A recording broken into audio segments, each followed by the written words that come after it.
This video, I'm going to be covering how to work within the landscape view of the tree. So when I go to FamilySearch.org, this is their main page. I will hover over FamilyTree and then click on Tree, and that will jump me into my ancestors. And from here, it's going to show me the last way I was viewing my ancestors, which you can see right here. It's the landscape view. And in here, it pulls up my root people, which normally you'd be seeing yourself. As I look at the root people, everybody on the right-hand side are ancestors. Everybody on the left of these root people are their descendants. From here, I'm able to do a lot of fun things. So we'll just kind of walk through this real quick. Here's a drop-down arrow, and when I click on that, I can actually then choose her different husbands to view.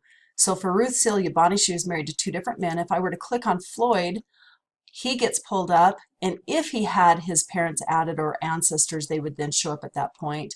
If they had any children, they'd be showing up here on the left.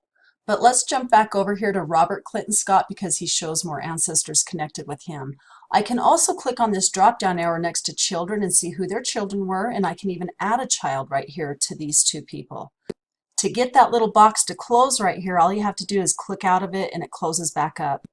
Also pay attention that sometimes next to people's names you're going to see little icons, and if you don't know what these mean, you can either click on them, or if you go up to this place that says options and click on it, it can tell you that the blue icons are record hints, the purple are the research suggestions. So this is just like a legend that helps you understand what those mean. And you also have the ability to get them off of this landscape view. So if I were to click on record hints, you can see that right here it disappeared, and watch when I click on it again, it reappears. So I can tell the computer what I want to see and what I don't want to see. If I don't want to see portraits, I can click that and you'll actually see how it just shrunk the screen a little bit, so that does take up more room. And then I have the ability to unshow the marriages. So right here you can see that their marriage date and place shows, but if I uncheck that, it takes that away, so it shrinks it up even more.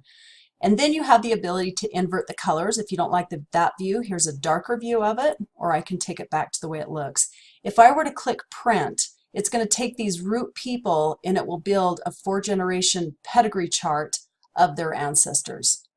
Let me get back to where I was here. Okay. If you see any temple icons next to your ancestors' names, here's the legend to tell you what those temples mean and what they represent. So they would be showing up right here. Let's close this back up just by clicking on it. Now I have the ability to where if I want to extend being able to see my ancestors out with Robert Scott and Ruth Fairman, I click on the arrow and that would then show me the ancestors that are connected to them. I click on it again to shrink it, and then I can go down to the next one if I want to look at their ancestors. And remember, click on it again to shrink it.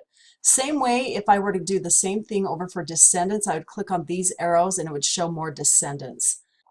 The way I'm moving this screen from the right to the left is I'm just left clicking, and you hang on to that left click and you can move that whole screen back and forth. Over here on the left hand side of the screen, if I were to click on the home person, this would change me back to the root people, and I won't do that right now because they are living.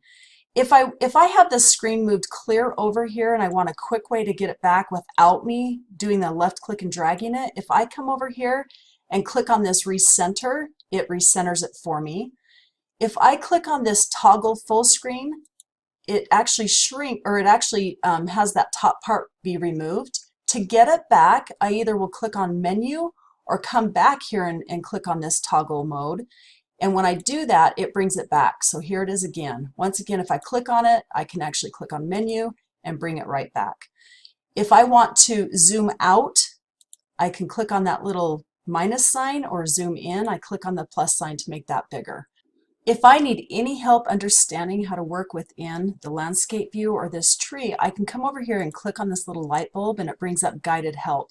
So I can actually go through here, click on family tree navigation, how to connect me to my ancestors. So I love this part that I can go get answers to my questions without having to go outside of just my computer itself. So let me just mention too, in order to get out of this area, you can either click on the X or go back down and click on the light bulb. It just takes that away for you. I didn't mention that if you do not see the little drop down arrows like next to Ruth, but Robert has it. So this means that Ruth had more husbands, but Robert himself only had 1 wife. So if you don't see those drop down arrows, they were only married 1 time. The last thing I want to mention, if I want to get into anybody's personal detail page or just see a little bit more about them, if I click on their name, it brings up their summary card. So when I click on their name again or their person, I can actually go right into their personal detail page. If I were to click on the source area or the memories, it would take me directly into that area. Well, that covers it on the landscape view.